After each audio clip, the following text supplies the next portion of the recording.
today's first lecture, or it's actually not really a lecture, it's more of a workshop. We're going to learn some really cool stuff designed specifically for those times where stopping isn't an option. Where, you know, every doctor will tell you the moment you feel pain, the moment you feel a twinge or something's not working, stop. But sometimes we don't have that option. Sometimes we have to keep going. And when that happens, what do? So, my name is David Snyder. Those of you already know me, but let me just, for the record, and for those who someday may be watching this video, I'm a licensed acupuncturist in the state of California. I have a diplomate of Oriental medicine. I'm also a certified trainer and master practitioner of neurolinguistic programming. I'm certified by the founder of NLP, Dr. Richard Bandler. My specialty here in the clinic is physiological illness that has as its root repressed emotion. We specialize in chronic pain and acute pain. Actually, we can probably nuke pretty much any pain that comes along in a couple of minutes. Now, that being said, nuking pain does not mean we fixed the problem. Okay? In the kind of work that I do, I'm also a licensed certified hypnotist and trainer. So I know a lot about how the mind and body interact. The thing we need to talk about, though, is, especially in the realm of pain control, is that pain is there for a reason. Now, sometimes that reason stopped being there, but we still have it, and we'll talk about that. But many times pain is a signal that something in the body needs to be addressed. So before we start going and nuking pain for no reason, and this is again for people who are suffering from more of an acute stuff, like your knee issue and things like that. We just don't want to necessarily go and nuke that pain until we know that there's nothing more that can be done medically or structurally, and that we're not covering something up. That's one of the biggest challenges that we have in pain control, is making sure that just because we can nuke the pain, that we should, right? So once we have that, and that's why when it comes to pain work, I work almost exclusively off medical referrals. Because that means I know by the time they've hit my chair, they've been checked out by at least one or two competent practitioners, and either the treatments they've been getting have plateaued and they're not getting any better, or they just can't find anything wrong. And when that's the case, we can go in and we can tweak the system to get rid of that. All right. So one of the things I like to do, even though I always come in with an agenda, I always come in with a set of things I want to teach, I always try to tailor what I do to more accurately fit the needs and the desires of the people who come to my trainings. That being said, what do you want to learn today? What do you want to take home? How do you want to... I think the title of the course was something like How to Stop Pain. Instant Emergency Pain Relief. Emergency Pain Relief. That's what I want to know. How Okay. to stop pain. Okay, we'll do that. How about you? I don't know what I really want to learn today. Okay. I was just very interested in the course. Okay. The lecture. All right, very cool. I have an agenda. All right, so here's the thing. When we talk about pain management or pain relief, there's a couple different ways we can think about this. We can think about in the moment. We can think about pre-engagement. In other words, there are mechanisms that we can put in place before we go out and do things that it's almost like we've set it, and then if we need it, we push the button and things happen, right? In NLP terms, we call this anchoring. Anchoring is kind of like a stimulus response mechanism. You all know the story of Pavlov's dog. He would hold the meat powder and shake the bell, and the dogs would salivate. Well, human beings are anchoring machines. Our nervous system is designed to learn things through association, through linking things together. That's one of the first ways that we begin to learn. Another way that we can do it is through breathing. Now, the guy I was going to beat up is out running with Dr. Don, so I may have to pull one of you guys up and beat you up. But what we're going to talk about today are three basic processes. I want to start with breathing. And the reason I want to start with breathing is because the interface between your physical body and your mind is your breath. I spend a lot of time doing a lot of performance enhancement work.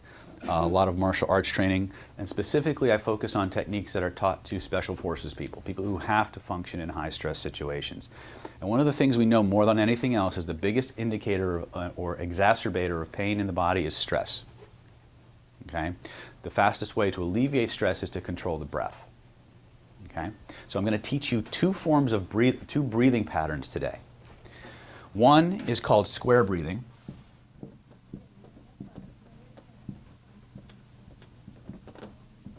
The other is called burst breathing or recovery breathing.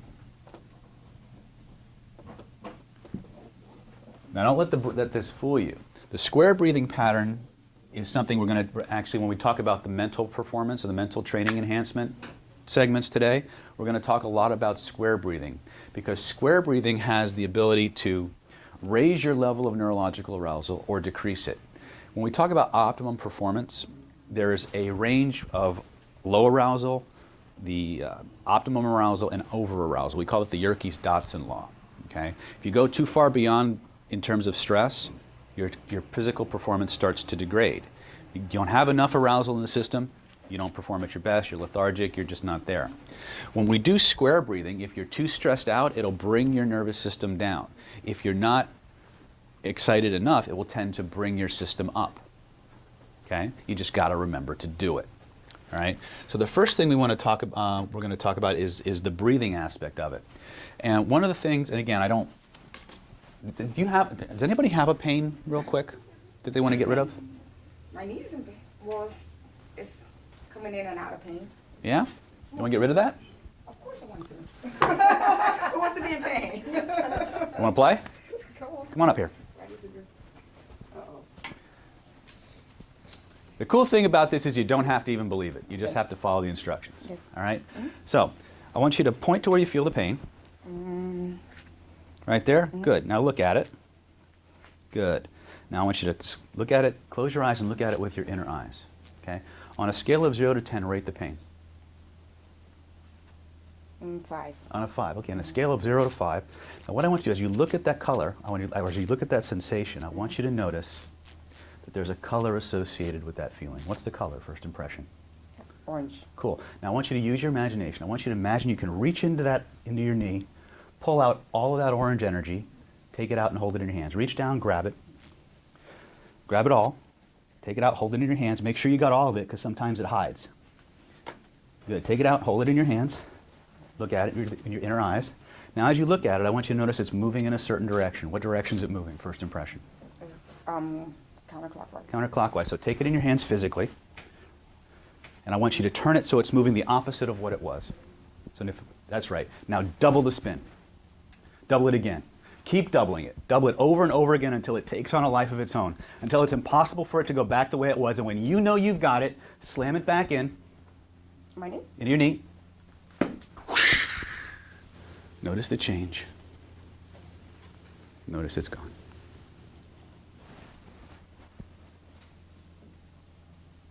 I got dizzy too. Like a little rush. Yeah. Like, ooh. And it flies away. How's your knee feel? Feels good. Yeah. 0 to 10? Yeah. Like 1. Notice this. Now spin it faster.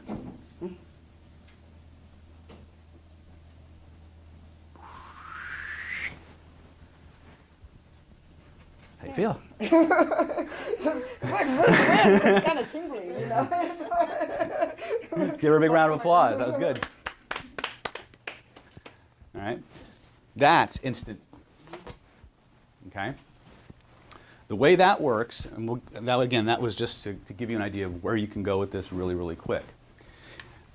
There's a lot going on in that one little technique. It's all how your nervous system processes information, right?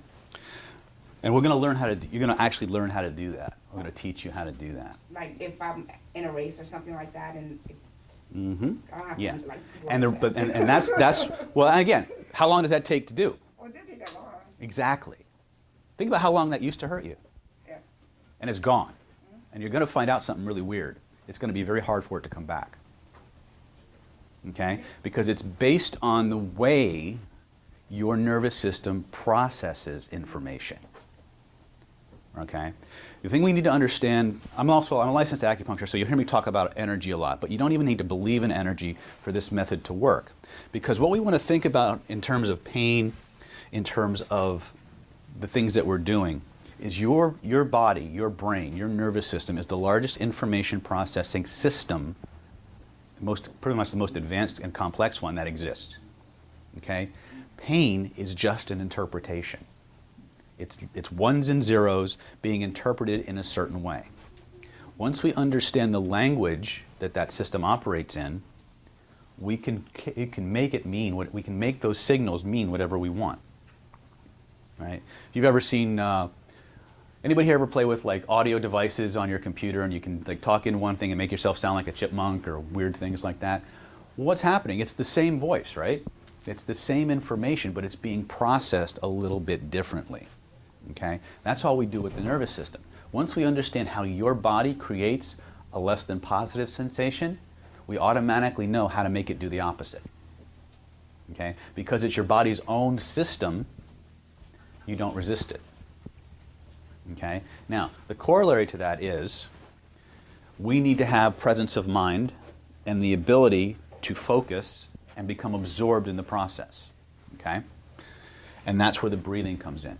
Because one of the first things that happens when we get hit out of the blue with an emergency situation is we're like, oh, what do I do? What do I do? That's where the breathing comes in. Because once we can do the breathing, we can get our mental state back and we can take charge of the rest of the system. Does that make sense? So one of the things we're going to focus on first is square breath. Okay? And we're going to, and actually, I think we're going to talk with burst breathing first because that's actually what we call emergency breathing. So Mike, can I use you real quick? Normally I would beat up Billy, but... I'm not feeling too well. Oh, all right. So maybe a little congested. Can I use you, Dr. John? Yeah.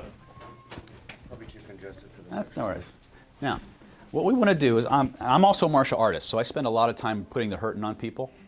I'm not going to hurt Dr. John, but I'm going to teach you something that's taught to the Russian Special Forces.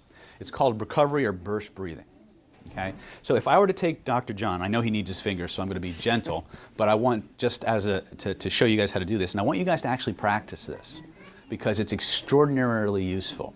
This is a mind-body breath technique. It's called burst breathing, and the way it works is whenever there's tension or pain or stress in the body, we go into panic mode. Our reptile brain takes over, and we flip out. The only way we can get our mindset back is to control our breath.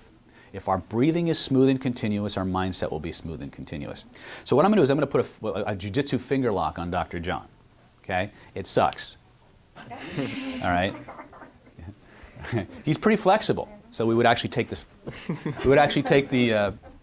But what I want to show you now is not that I can crank Dr. John. Okay? What I want to show you is how he could actually take the stress and the pain out using his breath. So here's how it works. I'm going to put just a little bit of pain on him. Yeah. Not good. Yeah. Now see, now I know he's in pain because when I do this, see how his body tilts? That means I have a connection all the way through his fascial line, all the way to his center of gravity. How do I know that? If I move, he moves. Without me having to do anything here, I move my center of gravity, his center of gravity shifts. So I know I have a very strong connection. I can do all kinds of nasty, weird things to him. But that's not the object here. There's a little bit of strain, tension in there. So here's what I want you to do. I want you to imagine that there's a little straw that you can put right in the point where you would feel the pain. And with every time you breathe in through your nose, I want you to imagine that that straw can just suck a little bit of that tension out. And you can spit it out through your mouth. It'd be almost like just short little sips.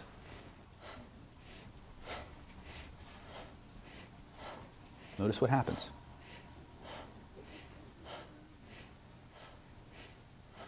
I'm actually cranking harder.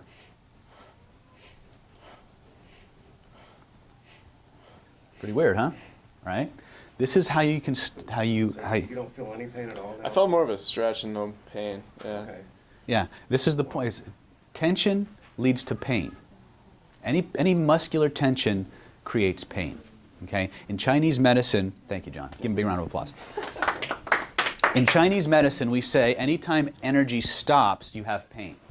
Well, the first thing that happens is you have stress and tension in the area, and then you get the pain. As the stagnation becomes more and more severe, that's where the pain begins. Does that make sense? Okay? So you can do this, and the best way to practice this is actually go get Thai massage.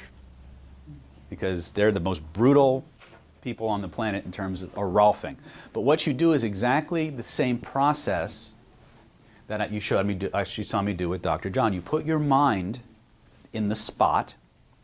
With your in-breath, you suck a little bit of it out. With your exhale, you spit it out. So it's but you have to link the intention, the in and the out, okay? And using this, you can pretty much go through anything. My wife went through 10.5 hours of labor doing this, okay?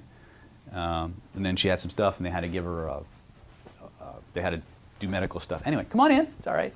Come on in, you here for the pain and mental training stuff? Come on in, okay? So the whole idea is when we do our burst breathing, it's called recovery breathing for a reason. If you're running and you tank, you know, you hit the wall, if you do your burst breathing in rhythm with your heartbeat, you'll get control of your heartbeat, and you can begin to come back down to equilibrium. The burst breathing is extremely, extremely important, okay? And it's only done when something comes along and it knocks you off your balance, out of equilibrium, whether mentally or physically. So this is one of those things that you need to train before you go into a match. But it's one of those things that's always on demand for you. Now, once you've recovered enough that you can focus, right, now you can go into the spinning technique that we showed you, and that's actually very, very simple. Now we're going to talk about square breathing. You here for mental training or pain control? Both. Both, okay. Square breathing. We talk about square breathing. It's if you can imagine the shape of a square. Okay, so we have an inhalation, exhalation, we have a pause, and another pause.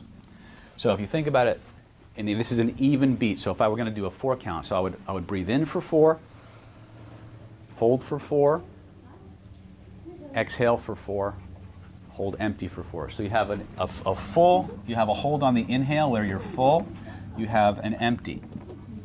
And what will happen here is if are you guys familiar with Yerkes-Dodson law at all? You guys are just coming in late. So if you look, Yerkes-Dodson. And this has been around for a while, so anybody who's been in the mental training field or sports psychology, they'll know about this. But in terms of neurological arousal or stress, How do you spell it so I can look it up? Yerkes/DOD, I believe it's DODESON. Yerkes-Dodson. Do we have an eraser? Of course not. Would anybody like, by the way, you can also, the spinning technique that I showed you, you can also use on fear, anxiety, insecurity, thank you. Anything that you can turn into a color, you can reverse it. Hello, little one. This is my daughter, Kasi. I don't have a lot of time, so I got a lot of space to cover. All right. Another thing that we can do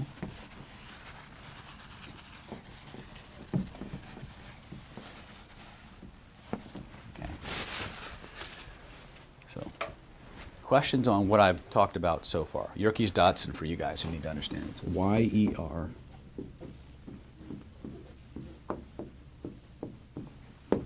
Okay? And what that really means is, they call it the arousal scale. And there's a bell curve to it. Okay? This would be your area of peak performance.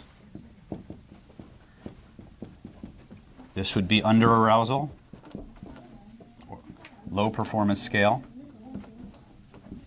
This would be over-arousal, low performance, okay? Basically, when we start hitting this area, we lose control of our nervous system. We just spaz out. We choke, we do whatever, okay? Here, we're just lethargic. We need to find the optimum arousal level. The way we do that many times is through a process, the square breathing I just outlined. Why is that? When we do this, they found this out by accident because they wanted to teach people how to relax. So they took a lot of people who have anxiety disorder and they taught square breathing to them, and with the idea that it would help them relax. Well, half of them relaxed, half of them got more stressed out. And a lot of it depends on what's your current level of arousal. If you're under-aroused and you square breathe, your neurological arousal will come up. If you're over-aroused and you square breathe, it'll come down. Okay, so it balances you out. They also call this sports breathing. Now there's many different other breathing patterns that you can do, but it should always be in through the nose, out through the mouth. Okay. Now, one of the things that I've got many years of Qigong, Tai Chi, those kinds of breathing patterns also. What I'm teaching you is not Asian. It's more military, it's more American, and it's a lot of what's taught to the Soviet athletes. Remember when the Soviets swept the Olympics back in the 70s? Some of you are too young to remember that, unlike me, right? This is some of the things that they did, okay? So it's about how the breath works, right? So let's practice just a little bit of square breathing. This is something you would do pre-event, okay? So we're going to do a 4 count. So I want you to breathe in for 4, hold for 4, exhale for 4, and then hold empty for 4. In through the nose, out through the mouth.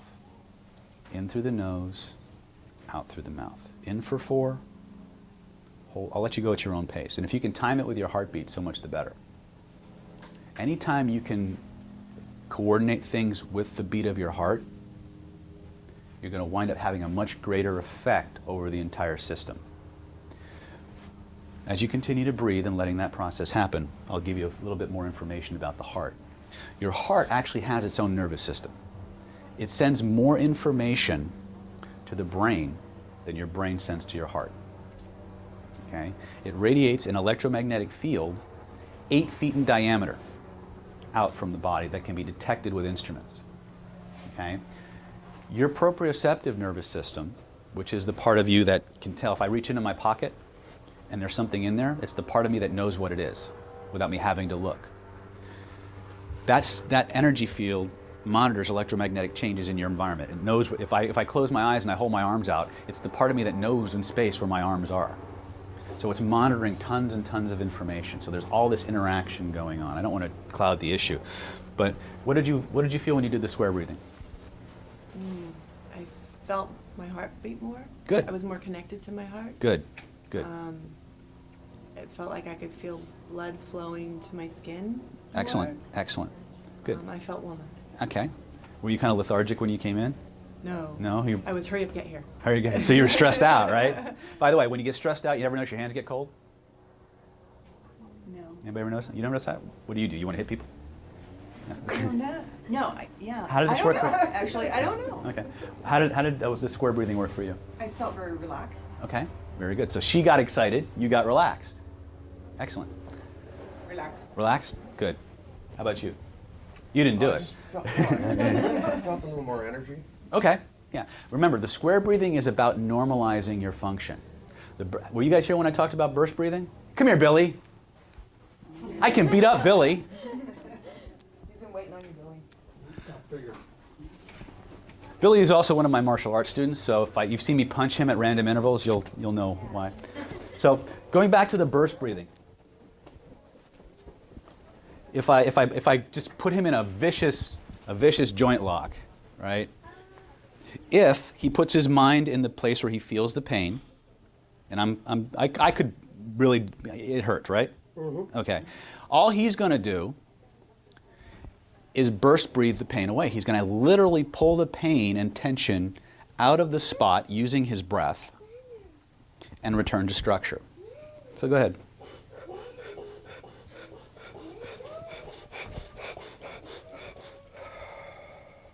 And I'm actually cranking harder on him. Now, I'm not going to go volunteer to have this done to you, but this is one of the ways that we actually train this. Now, there's a much gentler way to do this. Go get Dr. Dawn's ART. I wouldn't call it gentler. And when she's doing her ART on you, put your mind in the spot and suck a little bit of the tension out of the area and spit it out. Great way. That's how I train. By the way, if you don't know, Dr. Dawn is my wife. No. Yeah. Your wife? Yeah. I love her. You're so lucky. Yeah. I didn't know that. Yeah. That's just his experiment. But my point is that there's a lot, because most of you are coming here for ART, it's a great opportunity Works really well. for you to practice the burst breathing technique. For those of you who came late and didn't get the burst breathing technique, it's very, very simple. So we have an in-breath, you have an out-breath. When you breathe, you want to imagine, almost the way I imagine it. How many of you don't know what a snake bite kit is? Anybody know what that is? Okay, then I won't use that metaphor. But for those of you, everybody knows what a straw is, right? You ever take a little bit of, like when you were a kid, you take a little bit of fluid or a spitball and you suck it into the straw and go and spit it at people? Same metaphor. If there's a place in your body where there's pain, tension, by the way, any emotion this will work for as well. So if you've got a place where you're feeling anxious, a place where there's that knot in your stomach, any emotion whatsoever, it doesn't matter. This technique will work for it. Okay? Your nervous system doesn't really care whether the pain is physical, psychological, or emotional. It will process the information the same way. Okay?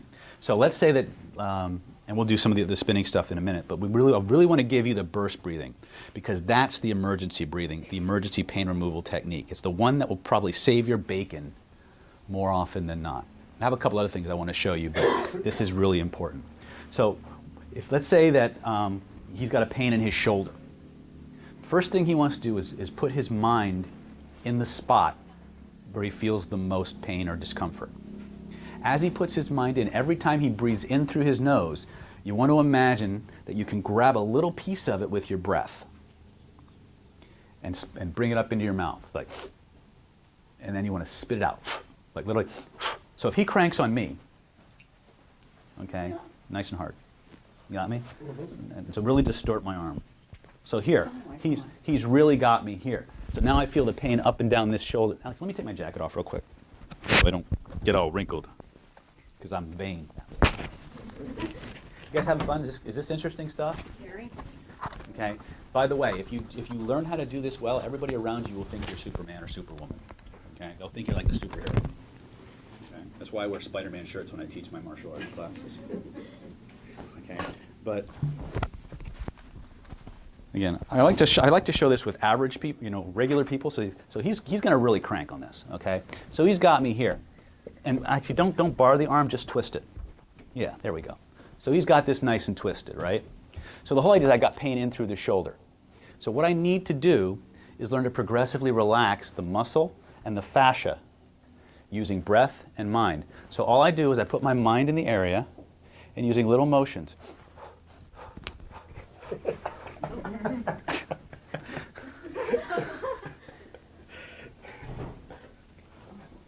Actually, just grab the forearm and twist it. Yeah, just 2 hands. Yeah. Go for it, man. Oh! Ow!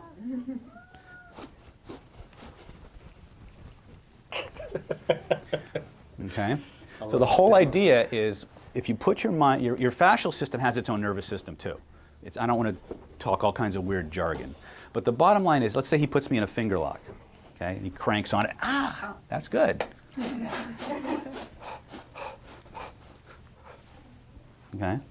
So you can take this to the extreme of where you can actually put the strength and the form back into joint locks and things. Yes? I'm sorry I missed the beginning of this. I apologize if No, you it's all right. this. Mm-hmm. Are you, in the breathing process, are you releasing the pain, relaxing the muscles and the fascia, as you said, to access strength elsewhere, to rotate the What you're position? doing, think of it like this. You ever siphon gas out of you probably haven't. Haven't, But you know what I'm talking about. What I'm doing here is I'm literally, any place you have a block in the body, whether it's energetic, emotional, a knot in your fascia, your muscle, you have tension. When your mind goes into that area, guided by the breath, that area becomes responsive to relaxation. So when you go in, what you're literally doing is siphoning out little pieces of tension incrementally. Okay? And as the tension is released, the pain goes away. But how are you getting the power to move out of the position because you don't feel the pain and there's... Well, because what happens tight, is, so you're yeah, not- the reason that we have most of our pain, guys and gals, isn't because of the injury. This is going to be one of those weird things. Most of the time, it's not the injury itself that screws us up. It's our response to it. This is what the combat psychologists, especially for the special forces, found. It's not the wound that kills you. It's your response to it. Okay? Like how scared you are. Like, Yes. gosh, I'm What so you scared. believe that wound will do to you is more damaging than the wound itself. One of the reasons that this is so important is because you can learn how to control your body, no matter what. If you're knocked off of, this is designed for people, this particular kind of breathing is designed for when things go wrong, when things knock you off your base, they put you on the verge of panic. It's designed to get you back to functioning so you can go back to square breathing. But if you're having, like say you're running and you pull something and stopping is not an option, you can burst breathe it and pull the tension out of it and keep going. Now, it's not necessarily, that doesn't mean you're healing it, okay? It means you're going to survive and you're going to be able to finish or have a much better chance of finishing. Now, this is a very, obviously he's torquing on me pretty well here, right? So the whole goal here, to learn how to do this, and we're going to break up into groups and just practice this. It's all about removing tension at first. Because until we can learn to control fear, we got no business going like hardcore like I do in my Systema classes, right? But if we can just learn to do this on a tension level, on a stress level, find any place in your body where you've got some stress. You also have fear, by the way. You put your mind in it, you grab a little bit of it with your breath, with your nose, and always the inhalation through the nose, exhale through the mouth, literally like you're spitting it out. So here he's got me kind of torqued, right? So all I want to do is I want to relax this joint enough that I can do something else and do what we call in Systema, returning to structure. By the way, when I started at the beginning of this pain lecture, I mentioned that just because we can take pain away doesn't mean we should. Pain is there for a reason, but there are times when stopping isn't an option. So these are and we're going to assume that that's the situation. So here he's got my finger torqued pretty good. So the first thing I'm going to do is I'm going to put my mind in it.